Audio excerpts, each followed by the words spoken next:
Welcome, and thank you for standing by. At this time, all participants are in a listen-only mode. Today's conference is being recorded. If you have any objections, you may disconnect at this time. Now, I will turn the meeting over to Ms. Patricia Murphy, IBM's Vice President, Investor Relations. Ma'am, you may begin. Thank you. I'd like to welcome you to IBM's second quarter 2023 earnings presentation. I'm here today with Arvind Krishna, IBM's Chairman and Chief Executive Officer, and Jim Kavanaugh, IBM's Senior Vice President and Chief Financial Officer. We'll post today's prepared remarks on the IBM Investor website within a couple of hours, and a replay will be available by this time tomorrow. To provide additional information to our investors, our presentation includes certain non-GAAP measures. For example, all of our references to revenue and signings growth are at constant currency. We have provided reconciliation charts for these and other non-GAAP measures at the end of the presentation, which is posted to our investor website. Finally, some comments made in this presentation may be considered forward-looking under the Private Securities Litigation Reform Act of 1995. These statements involve factors that could cause our actual results to differ materially. Additional information about these factors is included in the company's SEC filings. So with that, I'll turn the call over to Arvind. Thank you for being here. Our second quarter results reflect continued solid execution of our hybrid cloud and AI strategy. We again had strength in our growth vectors of software and consulting and solid cash generation consistent with our financial model. Clients and partners continue to view technology as a source of competitive advantage. Clients turn to us to speed up their transformation journeys, modernize applications, and optimize their business workflows. At the same time, they continue to prioritize projects that focus on productivity and deliver quick time to value. To seize this opportunity, we are bringing new innovations to market, expanding strategic partnerships, and making investments in targeted growth markets while unlocking value through our productivity initiatives. All of this gives us confidence in our ability to achieve our full-year expectations for revenue and free cash flow, which remain our two primary areas of focus. We have made progress in our strategy around hybrid cloud and AI, the two key drivers of business innovation. Hybrid cloud is the most widespread form of IT architecture. Red Hat OpenShift, our leading container platform based on open source innovations, plays a crucial role in making this possible, along with IBM software and infrastructure. Our consultants use their technical and business knowledge to speed up clients' digital transformation journeys and help drive adoption of our technology platforms. Our broad ecosystem of partners amplifies our reach and ability to meet client demand. Let me highlight a few collaborations from this past quarter that take advantage of our platform-centric approach. We are helping Air Canada improve its digital footprint, including their website, mobile application, and loyalty program. Using a hybrid cloud approach helps Air Canada better connect and tap into their commercial, operational, and financial data. With Diageo, IBM Consulting embarked on a large global digital transformation to improve customer satisfaction, optimize business workflows, and enhance its financial performance reporting capabilities. We also forged a strategic partnership with Nokia, where Red Hat OpenShift becomes the preferred platform provider to Nokia's core network applications business. This past quarter, we made strategic moves to bolster our hybrid cloud and AI capabilities with the announcement of our plans to acquire Apptio, which offers a virtual command center for CEOs, CFOs, and CIOs to manage their technology investments. Apptio's offerings, combined with IBM's IT automation software and our AI capabilities, will give clients the most comprehensive approach to optimize their IT environments. AI is a transformative technology that has the potential to unlock tremendous business value. According to a recent McKinsey study, AI could add up to $4.4 trillion annually to the global economy. Our focus is on enterprise AI, designed to address these opportunities and solve business problems. The list of use cases is long and includes IT operations, code generation, improved automation, customer service, augmenting HR, predictive maintenance, financial forecasting, fraud detection, compliance monitoring, security, sales, risk management, and supply chain, amongst others.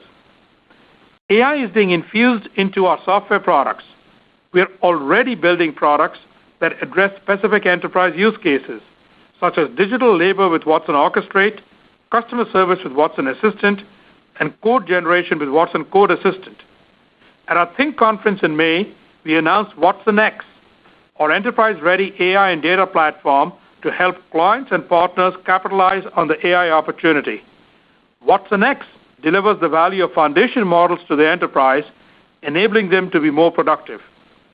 We began to roll out Watson X a little over a week ago, and we are excited by the client response. To date, the platform has been shaped by more than 150 businesses across industries, from telco to banking. Businesses around the world are excited about tapping foundation models and machine learning in one place with their own data to accelerate generative AI workloads. For example, Samsung is exploring generative AI to deliver unprecedented innovation for clients. Citi is pursuing the potential use of large language models for connecting controls to internal processes. NatWest is embedding Watson X into its chatbot to improve customer experience, and SAP is integrating IBM Watson AI into their solutions. IBM is also working with an expanding ecosystem of partners to co-create and innovate across industries and use cases, from space to sports, including work with NASA to build the first foundation model for analyzing geospatial data, and Wimbledon, where Watson X was used to produce tennis commentary. Large language models are a step change in the evolution of AI, with more than 80% of enterprises exploring their use. We believe the opportunity for large language models for enterprises is immense, given the existing amount of business data. This includes sensor data, chemistry data, materials data, geospatial data, code, and of course, speech.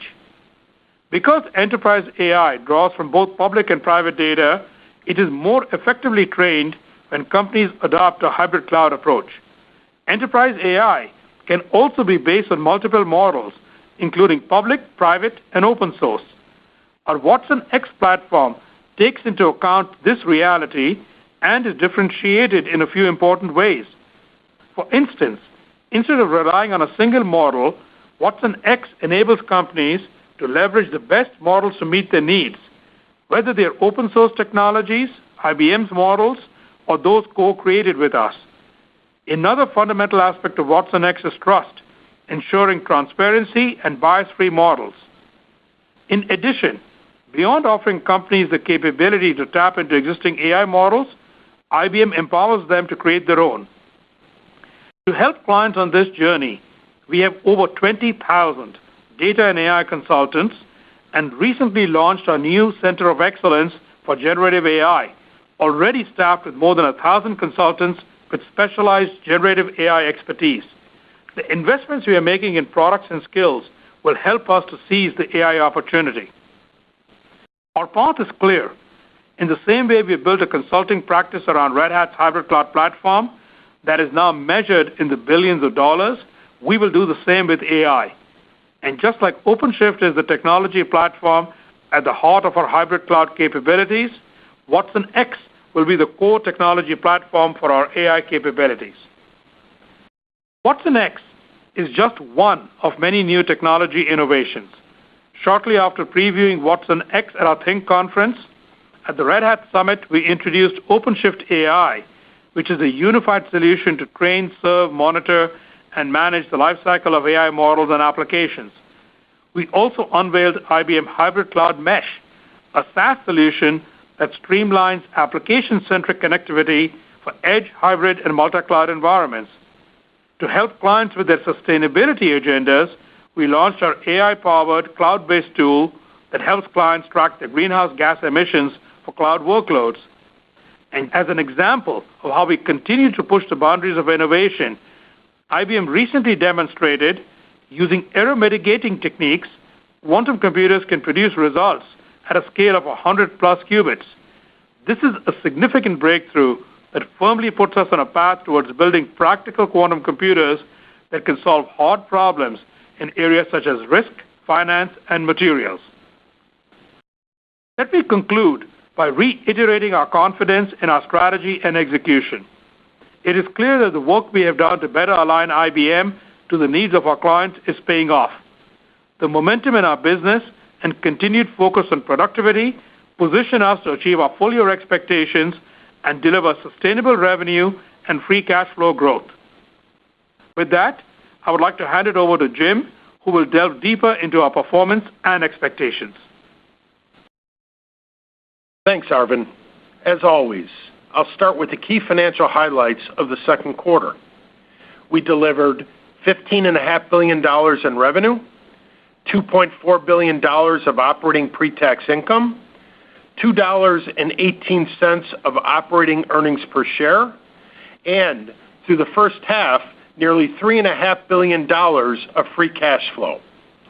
In the second quarter, we had modest revenue growth at constant currency, and that includes over a point of impact from the businesses we divested last year. Currency rates continue to be a headwind to growth, with dollar strengthening over the last 90 days. Currency impacted our reported revenue growth by about 80 basis points, which is about a half a point worse than what spot rates suggested in April. As is typical, I'll focus my comments on constant currency. Revenue performance was again led by software and consulting. These are growth vectors that together represent about 3/4 of IBM's revenue and contribute to a solid base of recurring revenue and profit. Software revenue was up 8%, with good growth across both hybrid platform and solutions, led by Red Hat and data and AI, and transaction processing. IBM Consulting revenue growth of 6% was also broad-based, with growth across all three lines of business and geographies. Our infrastructure revenue in any quarter reflects product cycle dynamics. Infrastructure revenue was down 14%. This, as expected, had a disproportional impact to IBM's overall revenue growth this quarter, given the very successful launch of z16 in the second quarter last year. Looking at the 2-year compounded growth rate, infrastructure revenue was up. Turning to our profit metrics, operating gross margin expanded 140 basis points, driven by our portfolio mix and productivity. We had good performance this quarter with gross margin improvements in every reportable segment.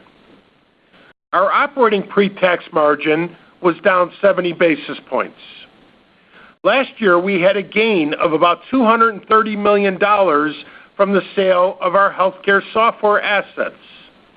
Without the year-to-year impact of the divestiture gains, our operating pre-tax margin was up 70 basis points.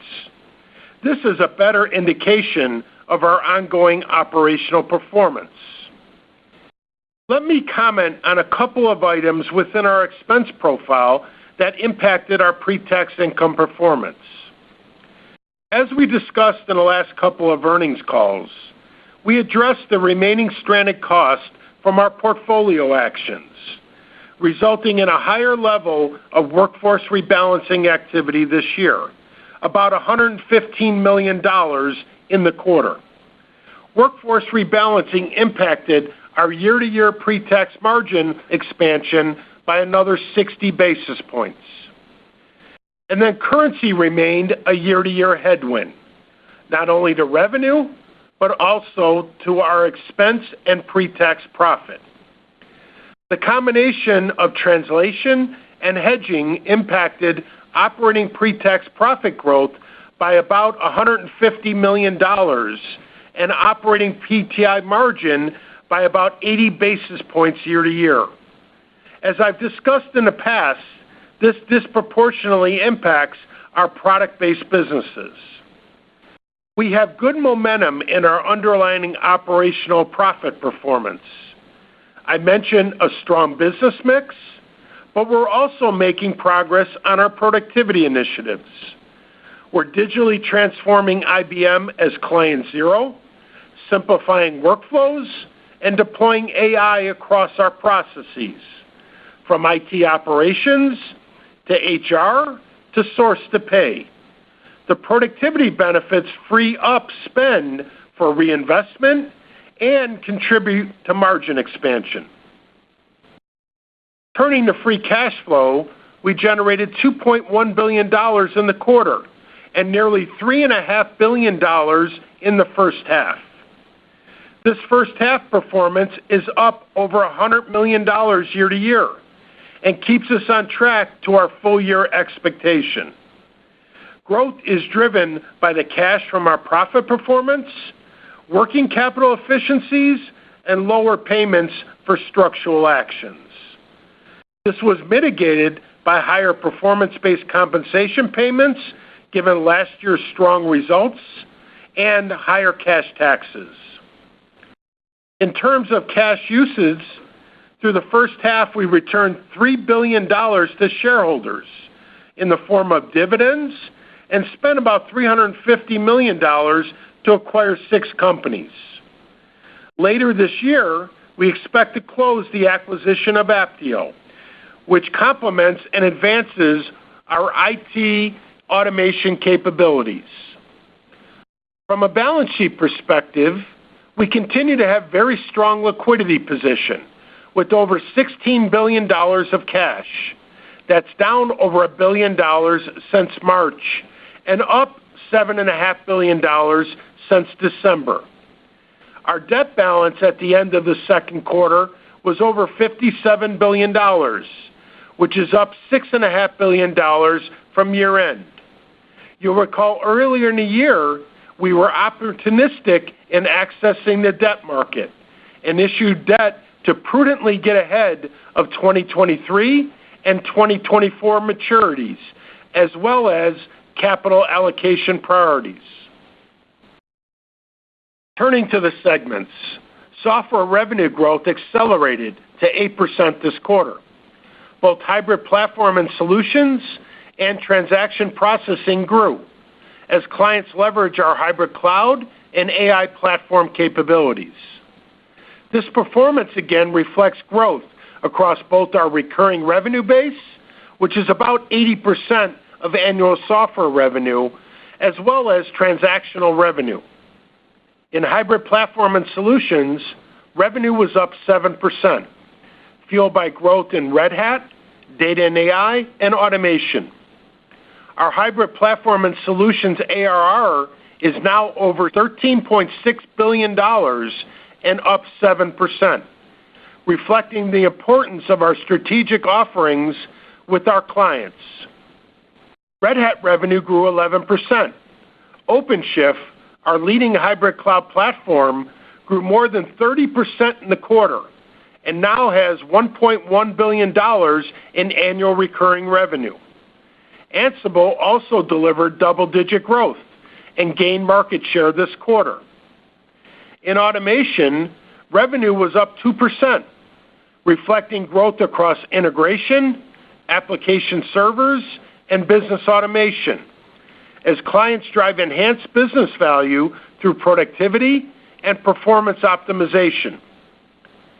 Data and AI revenue was up 11%. The broad-based growth included areas like data management and business analytics, giving enterprise needs for data visualization, organization, analysis, and insights as the underpinnings for AI workloads. Security revenue declined 1%. We delivered growth in security software driven by data security with Guardium Insights. This was more than offset by declines in security services this quarter. In transaction processing, revenue grew 10% off of an easier compare last year. The increase in zSystems installed capacity over the last couple of cycles and strong software renewal rates reflect the importance of zSystem platform in a hybrid cloud environment. These dynamics contributed to both recurring and transactional software revenue opportunity again this quarter. Putting this together with price increases, we had strong performance in transaction processing. Moving to profit for software segment, our pre-tax margin was up 0.5 point, while absorbing over 1 point of impact from currency. We delivered operating leverage given both the revenue scale and mix this quarter. Consulting revenue was up 6%. In April, we discussed that we were seeing sustained demand for larger transformations that delivered meaningful ROI. At the same time, other projects considered to be more discretionary were being delayed, predominantly in the United States. The second quarter client buying behavior played out much in the same way. Our signings were solid, up over 20%, with double-digit growth in both large and small engagements. This takes our book-to-bill ratio up to 1.1 over the last 12 months. We address continued demand for technology-driven transformations as clients prioritize projects that drive cost savings and increase productivity. Turning to our lines of business and consulting, growth across our service offerings was broad-based. Business transformation grew 5%, driven by data and technology transformations, including AI and analytics-focused projects. Digital transformations continue to be underpinned by clients embracing a hybrid cloud strategy. Technology consulting grew 5%, and application operations grew 8%, as we again saw strength in cloud-based application services across development, modernization, and management. Contributing to growth across the business, our strategic partnerships grew signings and revenue double digits, with solid performance from partnerships with AWS and Azure. Our Red Hat practice also grew signings and revenue double digits. We have an annualized revenue run rate in excess of $2 billion. Moving to consulting profit, we expanded both gross and pre-tax margins 180 basis points. Our margin expansion is a reflection of the pricing and productivity actions we've taken, more than offsetting the increased labor costs and investments. Turning to the infrastructure segment, revenue was down 14%, reflecting product cycle dynamics. This impacted both hybrid infrastructure and infrastructure support. Within hybrid infrastructure, zSystems revenue declined 30%. We've wrapped on strong revenue performance last year, up 77%, when z16 launched in a seasonally strong quarter. Through the first 5 quarters of availability, revenue is well ahead of prior cycles. z16 brings the power of embedded AI at scale, cyber resilient security, and cloud-native development for hybrid cloud to our clients. For example, clients are adopting IBM z16 and the Telum processor as the foundation for real-time AI insights across significant volumes of data. Distributed infrastructure revenue was down 6%. Let me remind you, we're wrapping on strong growth last year, up 17%, driven by strength in storage and Power 10 high-end systems. Moving to infrastructure profit, we expanded gross margins 200 basis points, while pre-tax margin was down 40 basis points, including about 1 point of impact from currency. Now that I've gone through the segment results, let me bring it back up to the IBM level to wrap up. We feel good about our first half performance, with momentum in our growth vectors of software and consulting and a solid recurring revenue base driven by our high-value software. We're delivering strong gross margin performance with growth across our segments, driven by portfolio mix and productivity. Our overall year-to-year profit dynamics, as expected, reflect the impact of last year's divestiture. As we look to the full year of 2023, we're holding our view of the year on our two primary metrics, revenue growth and free cash flow. We see constant currency revenue growth of 3 to 5%, and we expect free cash flow of about $10.5 billion, which I'll remind you is up over $1 billion year to year. Let me comment on a few items within these full-year expectations. We expect IBM's operating pre-tax margin to expand by about 0.5 point year to year, driven by a combination of product mix and progress on our productivity initiatives. That's consistent with our view 90 days ago and in line with our model. We're also maintaining our view of our tax rate for the year, which is in the mid to high teens range. And then finally, while there has been some volatility in currency rates over the last couple of weeks, at current spot rates, currency translation is still expected to be fairly neutral to our revenue growth for the year. I'll remind you that our profit and cash dynamics this year are impacted by the wrap on last year's hedging gains, which is about 1 point of headwind to our pre-tax margin expansion. In terms of segment dynamics, in software, we had a good first half and now expect revenue growth at the high end of software's mid-single-digit model. This is all in, including acquisitions. Our revenue growth drives operating leverage, with software pre-tax margin expected to expand 1.5 points to 2 points year to year. In consulting, we've repositioned our business to address today's clients' needs. What we saw in the second quarter didn't change our view of the year. We continue to expect consulting revenue growth in a range of 6 to 8%, and to expand consulting pre-tax margin by at least 1 point. And then for infrastructure, as I described in the past, revenue is roughly flat over the midterm model horizon, with performance in any year reflecting product cycle dynamics. In the second quarter, we wrapped on the Z16 introduction in a seasonally strong quarter. For the year, as you expect, 2023 infrastructure revenue will decline, impacting IBM's overall revenue growth by over 1 point.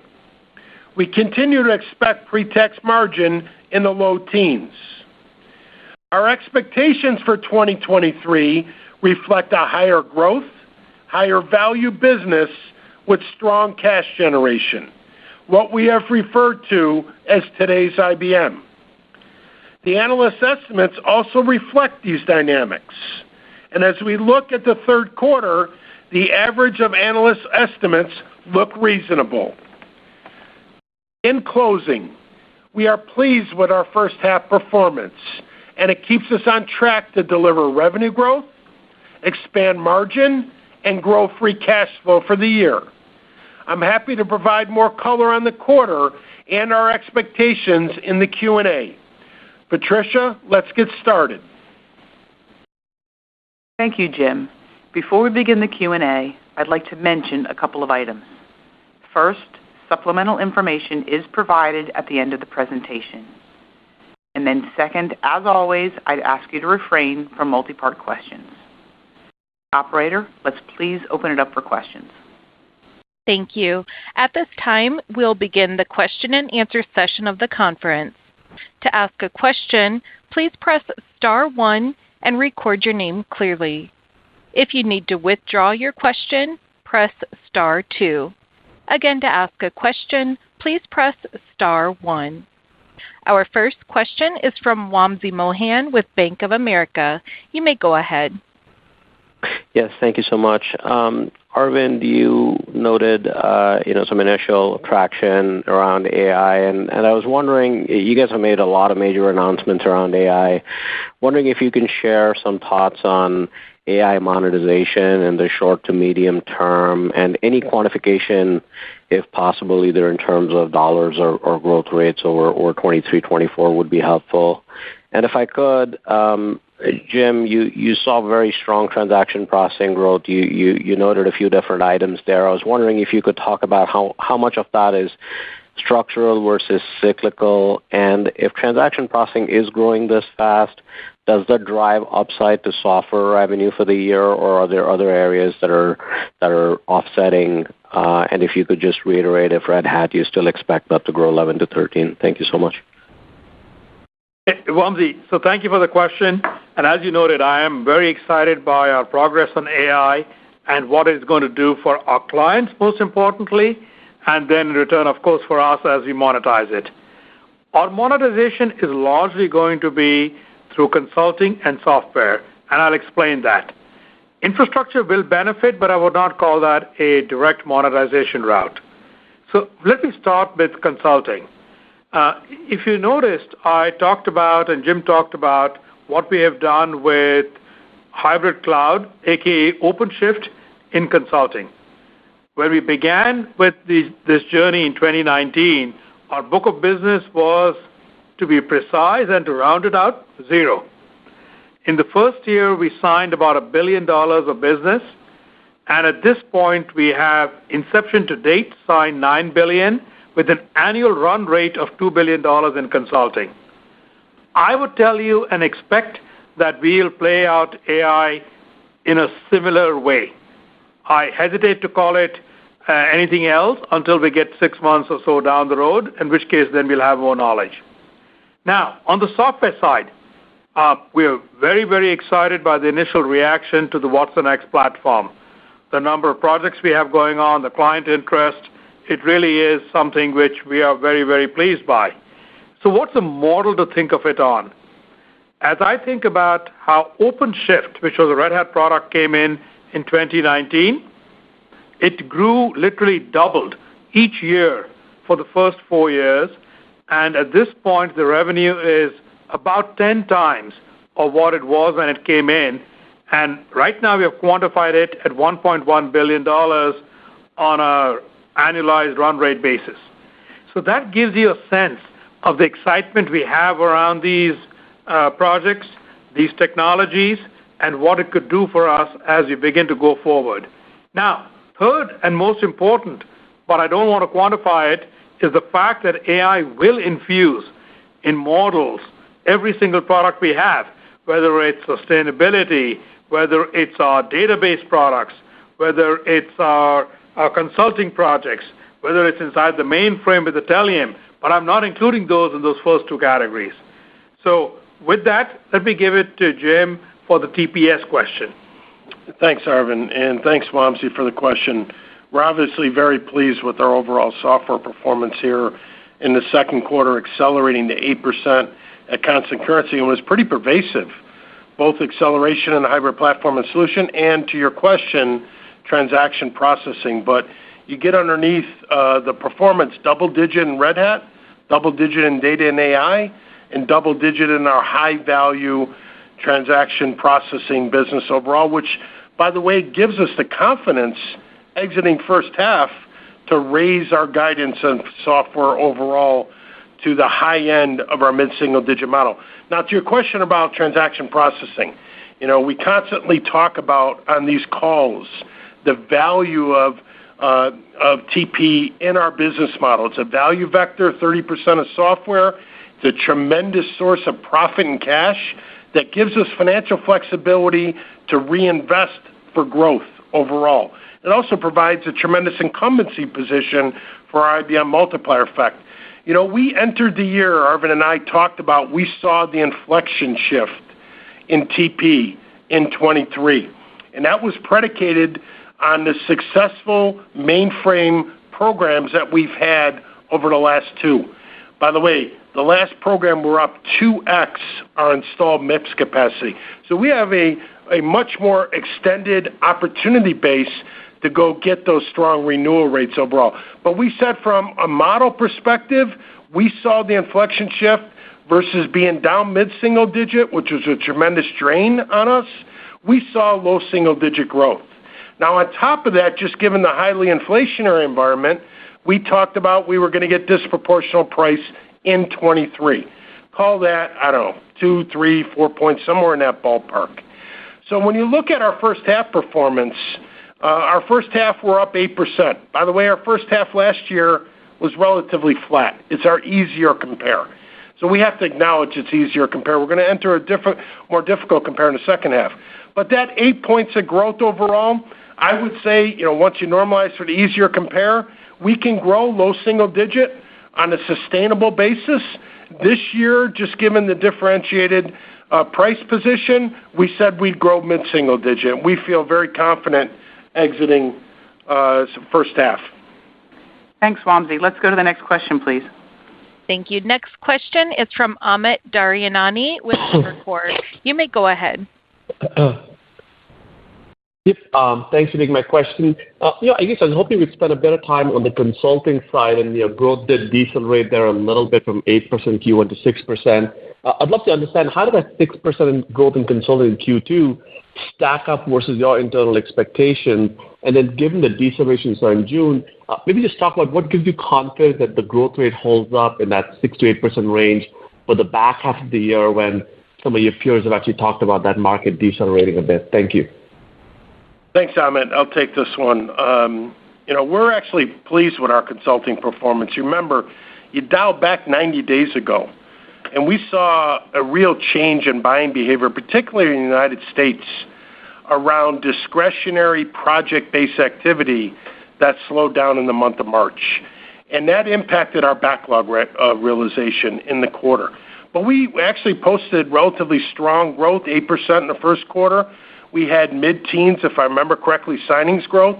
When we look at second quarter, we have not seen any substantive change in client buying behavior at all.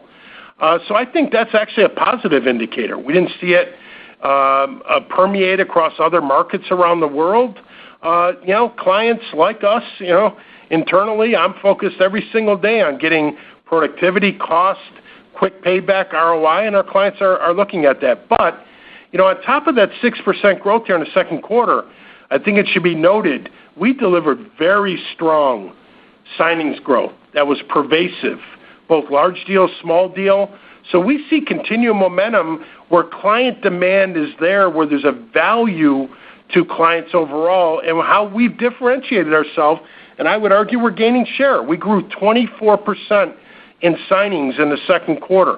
And that was driven by areas that you would quite expect around digital transformation, application modernization, data and technology, AI. By the way, grew 50% signings in the first quarter. So to Arvind's opening volley about AI and how we're going to monetize, this is early green shoots on some of these things. So we exited the quarter with about 1.11 book-to-bill. By the way, that's the strongest book-to-bill we've had in quite some time. Now, that positions us well for the second half. We got very good strategic partnership velocity. We got very good Red Hat book of business growing strong double-digit.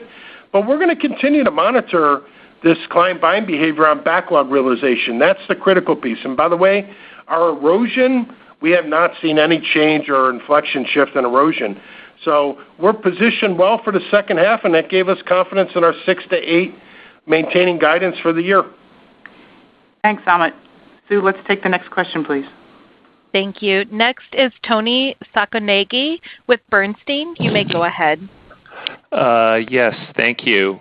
I just wanted to clarify, when you talked about feeling comfortable with Q3 estimates, was that both a revenue and an EPS statement? And then my question is, on software, I think you were looking for 200 basis point margin improvement for the year, and now you're saying 150 to 200.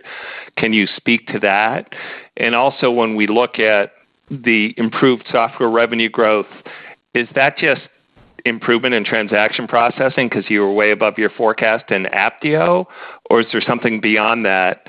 And related to that, are you modeling any substantive revenue from AI in consulting or in software this year? And why would that not impact your outlook if you were? Thank you.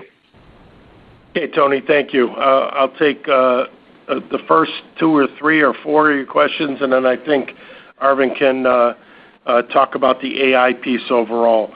But when you look at our software margin overall, first of all, we're taking our full-year guidance up on revenue to the high end of our model.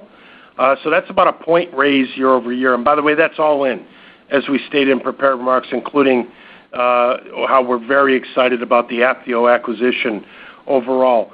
But that raise in guidance, I think, is a reflection of the pervasive performance we've seen in the first half that we feel pretty confident in. Let's dial back. We entered the year. We said mid-single digit. We were coming off a peak ELA. We said we'd get 5 to 6 points of growth out of annuity, and we would have about a 1-point headwind on transactional. We had a pretty solid first quarter, delivering above our model. We continued and accelerated that in second quarter. And by the way, it's both transaction processing, hybrid platform, and solution overall. So when you look at it, we see Apptio, very excited. It's a high-growth company, high recurring revenue, and a highly profitable company. And we expect it, just given normal customary regulations of closing, we probably assume sometime early fourth quarter. So that's about a 0.5 point in that raise. The remaining 0.5 point is going to be solid mid-single-digit growth on TP, to my answer to Amit.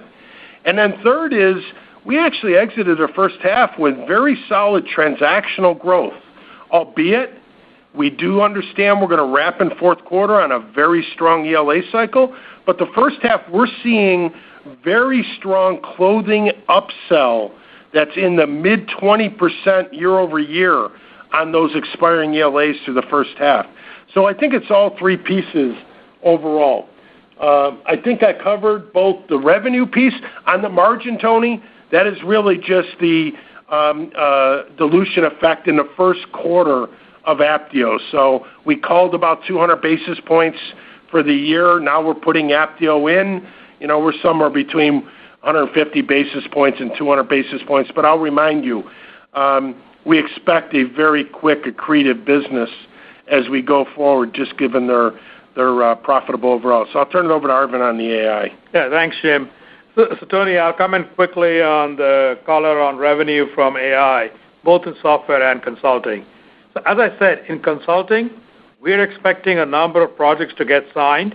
By the way, as Jim mentioned, some of that is getting baked in, and you're seeing that in the strong signings that we have in consulting in the second quarter with the over 20% growth in signings. And a lot of that was indeed data and AI consulting projects. Ditto in software, I'll just note that we had double-digit growth in the data and AI subsegment of software.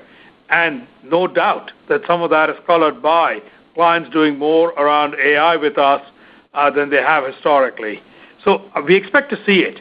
But I do want us to be sort of all in with 2023, including the AI color.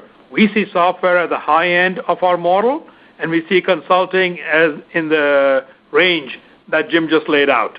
So while we are very excited about it and we see a lot of traction on AI, it is included in the estimates that we just gave. Thanks, Tony. Let's go to the next question, please. Thank you. Next question is from Shannon Cross with Credit Suisse. You may go ahead. Thank you very much. Arvind, I'm wondering, can you talk, and I know you haven't launched it globally, but I'm sure everybody's having conversations right now. What is the interest level and understanding of AI, by geography, and how do you think that sort of plays out and rolls through? And then just as a follow-up to the commentary on Apptio, I wondered if you could talk a bit more about, what were sort of the key drivers of that acquisition, what KPIs we should watch for. And then I'm also curious as to how the 450 billion of anonymized data that you're gaining with that, how do you think you'll leverage that within your foundational models? Thank you. Thanks. Shannon, great questions. So when I look at AI by geography, at one sort of simple level, I would tell you that over the last 6 months, the interest in AI spans across all markets, all industries. So it is a international phenomenon, not confined to the U.S. Now, we got to dig under it. Then if I look at the maturity of clients to actually have their enterprise ready to embrace AI, to be able to interact with their clients, their employees, that does vary. I have to acknowledge it. The North American market is probably the most further ahead on this. I think Western Europe comes second, likely together with some of the more advanced and developed markets in South America. Following that then is Asia and all of what would be called the Global South. Japan has a strong interest, but they tend to be cautious on adopting technology, not necessarily in experimenting. In experimenting, they'll be pretty quick. And then it'll go into South Asia, where always I think technology adoption tends to lag by a year or two behind the West. So that gives you some sense of that. But that said, every government, every enterprise, every CEO, every CIO that I talk to wants to talk about AI, what it can do to their company, what should it be in their country, and all of the questions around sovereignty of models and data and privacy and not depending only on a few international players comes into the conversation. And that's why we talk a lot about private models and models that can be left behind with a client, because that is coming up more and more. And so that, I hope, gives you some color on how this is going to play out. Coming to the next part of your question on Apptio, look, the key drivers of this acquisition are pretty straightforward. When we look at and talk to CIOs, CFOs, CEOs, they're all getting worried about their spend across the hybrid landscape. What do I spend on my first public cloud? What is it on my second? What is it on a SaaS property? What am I spending on my own data centers? So to give people a virtual cockpit that really lets them span across this, not just in terms of the third-party spend, but also the people and the process spend, is something they're all deeply, deeply interested in. And more than a few CEOs I've talked to said it really gives them a handle on what's going on and where the money is being spent. That, I think, is going to play in right away. And you went right to the second value prop. With that spend data coming in across enterprises, the aggregate anonymized across the set is the $450 billion. Now helping people benchmark who does this better than you, who does this process better, who can do this with fewer total spend on a public or a private resource is interesting to people, because benchmarks is a great way to guide oneself to better performance.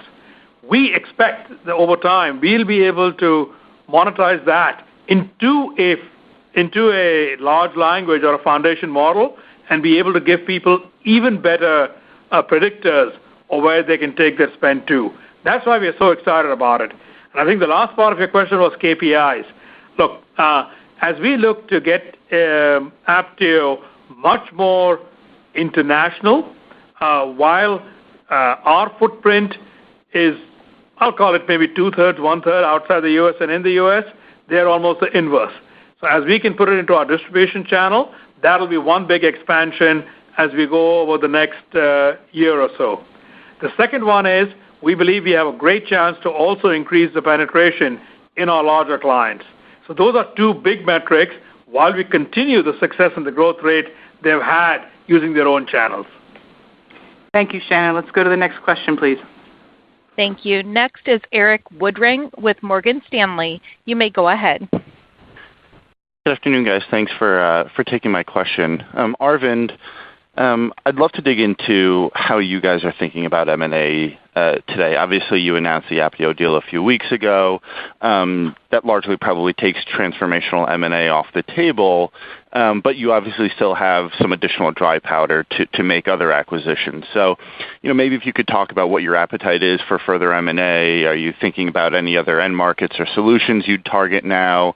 Is valuation becoming more restrictive for you? Maybe said differently, just what's your message on M&A today post Apptio? Thanks so much. Eric, so I might sound somewhat repetitive to those of you who have heard me over the past 2 years on this topic. So if I just maybe step back and say, taking unusual actions off the table for a moment, we had talked about a total FinFlex, let's call it circa $20 billion over a 3-year period. That includes the ability to raise additional debt if we so desired.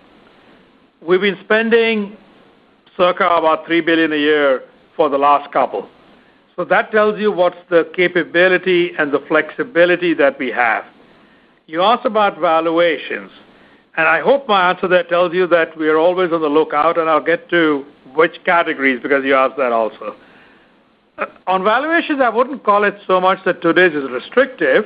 What I could say is that while some of at least the reports I was reading were talking about valuations perhaps coming down in multiples over this year, it doesn't seem that that's the case. They've not gone up in any kind of tremendous way, but they have not come down. But the market is what the market is. So if we find properties that meet our criteria, and my criteria are pretty straightforward, does it align with our strategy? And I'll call those areas out in a moment. Does it actually give us synergy, meaning can we, the combined entity, grow faster than the individuals could before, right? Just to put it in very financial terms. And if it is larger, it has to be accretive. And by larger, I mean it's not a tuck-in, meaning it's not a few $100 million, it's larger than that. Then it's got to get accretive, let's say within 2 years at the latest. So if it meets those criteria, it's certainly an attractive proposition. The areas we are in, we don't want to open up more strategic lanes, so to speak. Our areas are hybrid cloud, data and AI, automation, cyber, and those consulting properties which in turn help these. So that's kind of the lanes we are in. And if I look at the latest one, Apptio, I'd say it kind of hits 3 out of my 4. It hits hybrid cloud because it helps you deploy those. It is a big data and AI property because that's what they use. And it is automation because it takes out human labor costs from many of those processes. So it was actually a very, very good fit. And, if any of you have suggestions for similar things, we are all ears, and you can certainly write to me. Okay, thanks, Eric. Let's go to the next question, please. Thank you. Next is David Grossman with Stifel. You may go ahead. Thank you. Arvind, you spoke extensively about the favorable impact, of pricing on the transaction processing portfolio. What have you learned from repricing, that portfolio, and what other segments of your business could potentially benefit from similar actions? And sorry to violate the one-question rule, but Jim, I just want a clarification. My recollection is that you had about $500 million of working capital tailwind factored into the free cash flow guide. I just want to make sure I got that right, and that's the same. Thanks. So, David, let me address the first part of your question on pricing. Look, I'd like to be careful. TP certainly benefited this year, but the biggest part of the benefit has been the mainframe cycle and the capacity and value that our clients see. Yes, was there a price increase?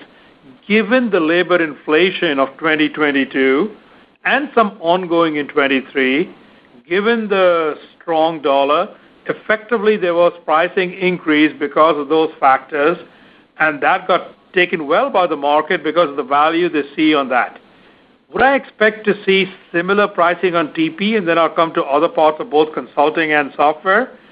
I doubt, David, that it'll be on the same range, because definitely I think we would all agree 22 had a high inflation, and because our costs go together with the labor and the dollar, I don't think it'll be as strong as that, but I would expect maybe moderate increases based on just the pricing in TP. Now, consulting has also got both labor and inflation built in, And when we are seeing 6, 8, 10% increases in labor cost, it is, I think, appropriate to be able to pass some of that on, albeit with a lag. And you heard Jim talk in his prepared remarks about that. That is some of what is coming through in consulting.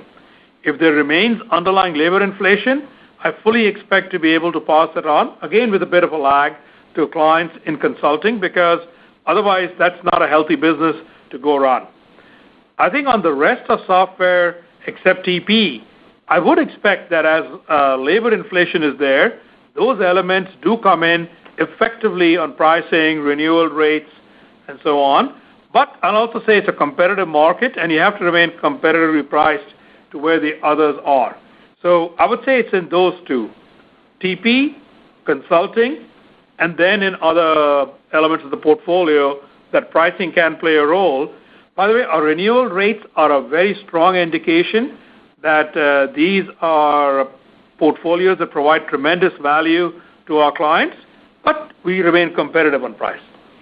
Yeah, I mean, our strategy overall has always been around pricing for value, right? But David, just to put it in perspective, last year we all dealt with and we're still dealing with a very highly inflationary environment that was somewhere anywhere, 3, 4, 5 points above history overall. That's kind of what we've been talking about as a disproportional price in 23. You're not going to get that every single year, to Arvind's point, but I've always said pricing optimization is a direct correlation to the value and differentiation you offer to clients. You got to bring value to clients, or they're not going to accept the pricing. And we've been seeing good take up with our mission critical transaction processing. Arvind talked about the human capital based business, the consulting, et cetera.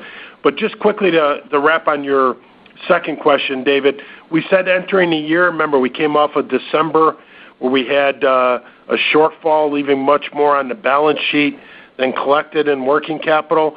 Working capital for the year is probably somewhere around $400 million to $500 million, like you said, and that's a tailwind coming off of last year. The remaining piece of the $1.2 billion of free cash flow growth year over year is the fundamental improvement in the operating discipline of our revenue and operating margin and cash from profit. Okay, thanks, David. Let's see if we can squeeze 2 more in. Let's go to the next question. Thank you. The next question is from Keith Bachman with BMO. You may go ahead. Hi, many thanks for the question. Arvind, I wanted to direct this to you if I could. You've talked about the success you've had even at these early stages of signing new AI offerings in the consulting side of the business. How are you thinking about the supply side of the business? And what I mean by that is, as you look out over time, the software development process, as you talked about down in Orlando, is going to become much more efficient. And so if your consulting business is really a seat-based model that drives revenue, and if those developers are increasing productivity by, 30-40% because of Gen AI, presumably clients will want that back. So how do you think about the disinflationary forces associated with Gen AI on the delivery side of the model, which is, I think, separate and distinct from the opportunities associated with new demand sources? And Jim, if I just sneak one in to you too, if you could talk about the total MIPS growth, not just the cycle growth, but the total MIPS growth that you've recently experienced, and as we look out over the next couple of years, just trying to understand what the pricing increase, how you may be able to use pricing on TP to leverage that mix growth. That's it for me. Many thanks. So Keith, let me address the first part of your question. So if I look at it in the short term, let's just walk through what does the consulting team actually do. They spend a lot of time up front with the business side, going through business processes, worrying about how to optimize business processes, cutting across silos, coming up with data architectures which could help the business, helping the business decide how they're going to roll forward. All of that, to be candid, holds even in a world of Gen AI, assuming it gets to perfection. Now let's get to the next level. A lot of what our teams do, and it is perhaps unique to us, we tend to work on much more mission-critical systems. We tend to work much more on things which are fundamental to the business around financial, supply chain, cyber resilience, and so on. Will Gen AI and large language models have an impact? Absolutely. I would tell you that if I look over a 5 to 10 year horizon, I would agree with you that for that second part of consulting, not the first, I would agree and expect to see a 30% productivity. Now, I would tell you that in that time frame, I would believe that for IBM, that's an advantage, not a disadvantage. Why? Absolutely is disinflationary. But if we share that with the client, that means we can win more work. And the total labor pool we need to drive an amount of revenue is lower because there is obviously value in the technology that we are using, be it for test automation or code writing. And maybe I could be a little bit boastful, I'll use that word, Keith, and talk about one example that we have. So we wrote a code assistant for Ansible, and it is part of our Watson X family. That code assistant for Ansible can help our Ansible developers, which is used as I think it's the most widely adopted language for IT deployment, get up to 60% more productive. Now, that's one piece of it. IT deployment overall, I would then say, gets probably somewhere between 10 and 30% overall productivity. So that's why I think that 30% number is a good one to keep in mind. But to go across all the environments, COBOL, Java, Python, AI models, that's going to take a few years before our clients get the full confidence around that topic. Yeah, Keith, thanks for the question on mainframe overall. Pretty pleased given where we're at, GA plus 4 quarters in. So we wrapped on last year. Remember, we talked a lot last year. We came out with, unlike the prior programs, we came out with a second quarter launch in a highly seasonal transactional quarter, and we grew 77% last year overall. And we wrapped on that this year. I think we printed down 30% here in the second quarter, but a 2-year CGR. So far, 5 quarters in, it's the most successful program in mainframe that we've had. Now, why is it important? Yes, definitely the value we deliver to clients, whether it's embedded AI at scale, cyber resilience security, cloud native development. But it's important internally to us because it's a platform that drives a multiplier effect to your question around transaction processing. And we've been talking about this 2x installed MIPS capacity over the last program. That was actually, the Z15 program over Z14, because we're only 5 quarters into Z16. But if you fast forward right now into Z16, 5 quarters in, we're, 120 to 130% up on a installed MIPS capacity already. And the tail of that usually happens in the outer path of the next 3 or 4 quarters before we come out with the new one. So we feel pretty good, and that's why we had the confidence entering this year, Arvind and I, to take up the transaction processing model to actually low single-digit growth from being down mid-singles. So we see that continuing. Thanks for your question. Okay, we're at the top of the hour, but let's squeeze in one more question, please. Thank you. Our final question comes from Ben Reitzes with Melius Research. You may go ahead. Hey, thanks a lot. Thanks for sneaking me in there. I wanted to ask you, Arvind, in layman's terms with regard to AI, I find a lot of investors want to understand IBM's place better. And in terms of AI, where you have your consulting and then hand it off to software, are you finding that IBM is well positioned to help people pick the right models to train, to lower their costs? What is it about IBM with the consulting and software that has your unique place, set for growth and some of the optimism that you sound like you have heading into next year? Ben, thank you for the question, and I deeply appreciate your asking it in that form. Look, when we look at, let me start with our extreme advantage. When clients have data, that they'd like to train models on, and they absolutely want to preserve the intellectual property in that data. They do not want the learnings. I mean, I can go through three forms. Almost everyone will say, look, we're not going to take your data and give it to anybody in direct form. Okay. Next, how about learnings in the model itself from that data? Do you use that implicitly or explicitly or not at all? 3, the very fact that you're asking a certain kind of question can in turn reveal information. I'll use the word from my college training of side channel information. I'm sure that all of you also understand what that word could imply. So for people who are worried about all that, which we estimate to be at least 30% of the overall AI opportunity, think about a bank dealing with regulatory compliance. Think about a pharma company dealing with reports to the FDA. Think about a healthcare company worried about some kind of side effect on something. Think about a chemicals company worrying about their proprietary formulations, not just what's in the literature. So as you go through all of these, there are lots and lots of examples where people want to train models. Maybe it's a refinement of a larger known model. So to your point on other models, and I'll come to that. So we find that there's a lot of opportunity, and those are the questions that people are asking us. Then next, a number of people are correctly, they have great models. They're great for big public consumption. They're great because everybody kind of has the same need for productivity.